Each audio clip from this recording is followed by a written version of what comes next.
விஜய் யாருக்கும் தெரியாம காவேரி வீட்டுக்குள்ள வந்துடுறாரு. காவேரி ரூமுக்குள்ள வந்துகிட்டு இருக்கப்ப காவேரி ரூமுக்கு வெளிய யார் அதுன்னு கேக்குறாங்க.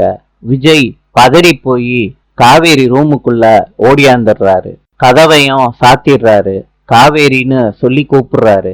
காவேரி விஜய திரும்பி பாக்குறாங்க.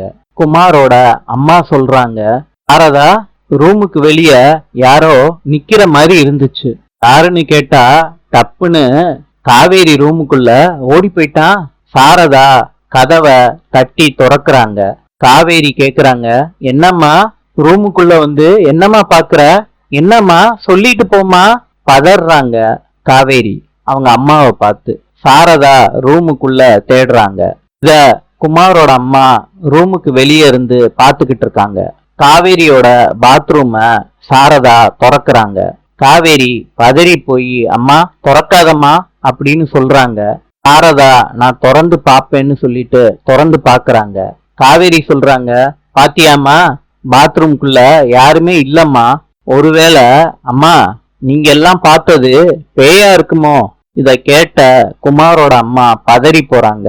காவேரி விஜய்க்கு போன் பண்றாங்க. எங்கெங்க இருக்கீங்கன்னு கேக்குறாங்க. விஜய் போன் அட்டன் பண்ணிக்கிட்டே காவேரியோட முதுவை தட்டுறாரு. ஹாய்ன்னு சொல்றாரு. காவேரி சொல்றாங்க, விஜய் நீங்க வருவீங்கன்னு எனக்கு நல்லாவே தெரியும். விஜயோட கைய பிடிக்கிறாங்க. காவேரி நோட் பண்றாங்க. என்னங்க உங்க கையில அம்மா போட்டிருக்குங்க.